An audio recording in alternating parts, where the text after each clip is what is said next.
October 14th, 1066. Dawn breaks over the hills of southern England as two armies prepare for a battle that will reshape history. King Harold's Anglo-Saxon warriors grip their shields and axes, facing down William the Conqueror's Norman cavalry. Horses snort in the morning mist. Steel glints in the pale sunlight. It's medieval warfare at its most brutal, where victory belongs to whoever can swing a sword the fastest. But let's change one thing. Rumbling across the battlefield with a roar that shouldn't exist for another 850 years sits something that will turn this clash of kings into the most one-sided slaughter in military history. A modern M1A2 Abrams main battle tank, 70 tons of technological terror that could level entire castles with a single shot. So what happens when the most advanced land weapon on Earth crashes into medieval England's defining moment? Can Norman knights and Saxon warriors even comprehend what they're facing? Or will 11th century warfare meet 21st century firepower in the bloodiest lesson ever taught? This isn't your grandfather's iron chariot. The M1A2 Abrams looks like it was forged by gods who really hate enemy armor. Its composite armor can shrug off anti-tank missiles that won't be invented for centuries, while its 120mm smoothbore cannon fires depleted uranium rounds at 5,000 feet per second. We're talking about a machine that weighs more than 40 war horses combined, moves at 42 miles per hour, and packs enough firepower to delete medieval armies from existence. The tank's thermal imaging can spot a knight's body heat through fog at 2 miles away. Its laser rangefinder calculates distance faster than a Norman archer can draw his bow. And the computer fire control system? It can put a shell through a window while racing across rough terrain. To William's army, this rolling fortress might as well be piloted by demons, but even demons have to deal with medieval reality. There's no GPS satellites orbiting in 1066, no supply trucks carrying spare parts, and definitely no diesel fuel stations. The Abrams carries enough fuel for about 265 miles of combat operations, and when that runs dry, this unstoppable war machine becomes the world's most expensive paperweight. More critically, it's facing an enemy that fights nothing like modern armies. Medieval warfare isn't about precision strikes and tactical superiority. It's about masses of men grinding against each other until one side breaks. William brought 7,000 warriors to Hastings, and they're not going to politely line up for target practice. The battle begins as history intended.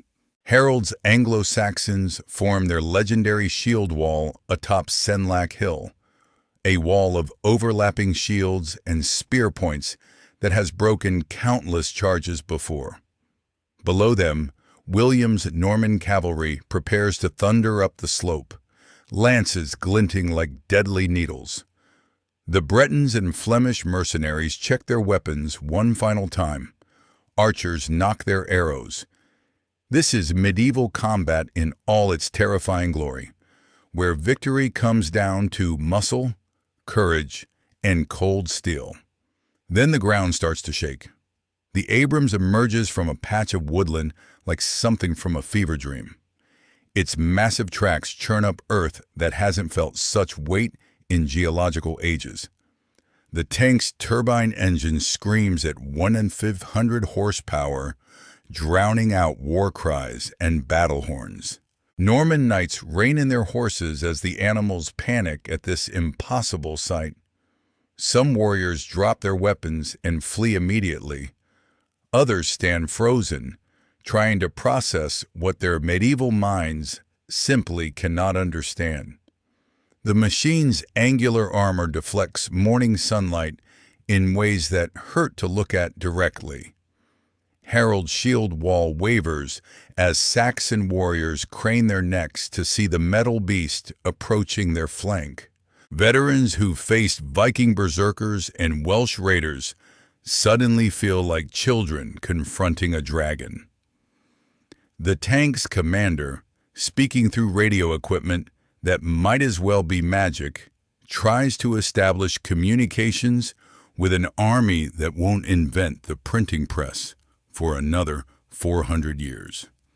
His thermal sights reveal hundreds of heat signatures scattered across the battlefield, each one a medieval warrior about to discover that warfare just evolved by 8 centuries in the span of a heartbeat. The Normans recover first. William himself rides forward, his destrier prancing nervously as it approaches the mechanical monster.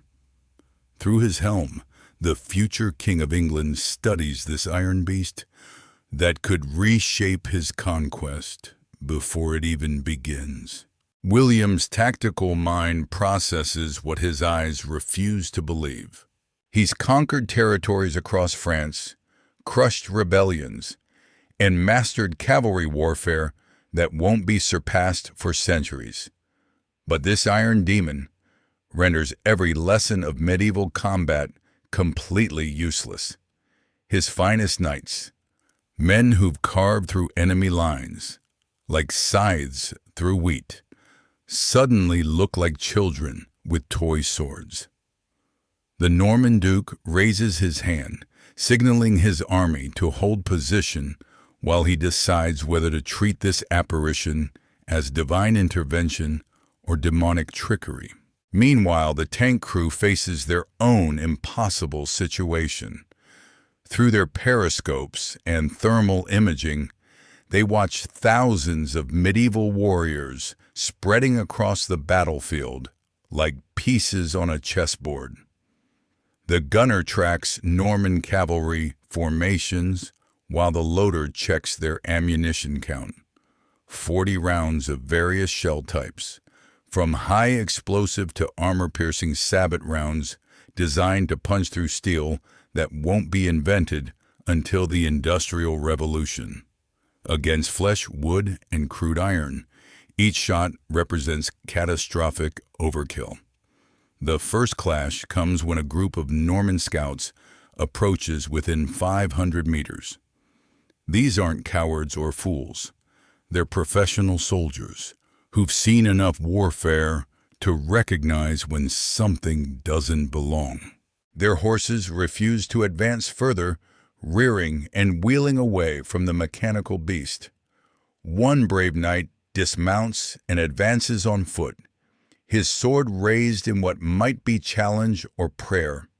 The tank's main gun traverses toward him with hydraulic precision, the massive barrel swinging like the finger of an angry god. The sound alone, a mechanical whining that has no place in 1066, sends the scout scrambling back toward his lines. But William didn't become Duke of Normandy by backing down from impossible odds. He signals his archers forward, 2,000 bowmen who perfected their craft through countless campaigns. These aren't peasants with hunting bows. They're professional soldiers whose arrows can punch through mail at 200 yards. The Norman archers spread into formation, drawing their strings in unison. Against cavalry or infantry, this volley would darken the sky and shatter enemy morale before the real fighting even began. The first wave of arrows arcs high into the morning air, a deadly cloud of bodkin points and goose feathers. They strike the Abrams like rain hitting a mountain. Some arrows shatter against the composite armor. Others bounce harmlessly into the mud. A few stick in the rubber track pads, looking absurdly small against the massive machine. The tank, doesn't even slow down. Medieval England's most feared weapon has just proven completely ineffective against 21st century engineering. The psychological impact ripples through both armies instantly. Norman archers stare at their bows like they've been betrayed by trusted friends. Some knock fresh arrows, while others begin backing away, muttering prayers in Norman French. On Senlac Hill, the Saxon shield wall shifts nervously as warriors realize they're witnessing something that shouldn't exist. Harold's Huscarls, elite warriors who've never shown fear in battle, find themselves questioning whether they're facing mortal enemies or supernatural forces. The tank commander makes his decision. Speaking into his radio to a crew that represents the only friendly forces within 1,000 years, he orders the gunner to fire a warning shot, not at the armies, but at the landscape itself. The 120mm cannon rotates toward a distant copse of trees, its targeting computer calculating trajectory and windage with mathematical precision that medieval minds couldn't comprehend if they had centuries to study it. The gun fires. The sound splits the October morning like the world cracking open. It's not the clash of steel on steel that defines medieval combat, or even the twang of massed bowstrings. It's a thunderclap that seems to come from the earth itself, followed by a supersonic crack as the depleted uranium round tears through air at speeds that make arrows look stationary. 2 miles away, an entire grove of oak trees simply ceases to exist, replaced by a crater and a shower of splinters that rain down like wooden snow. When the smoke clears and the ringing in medieval ears finally fades, the Battle of Hastings has become something history never intended.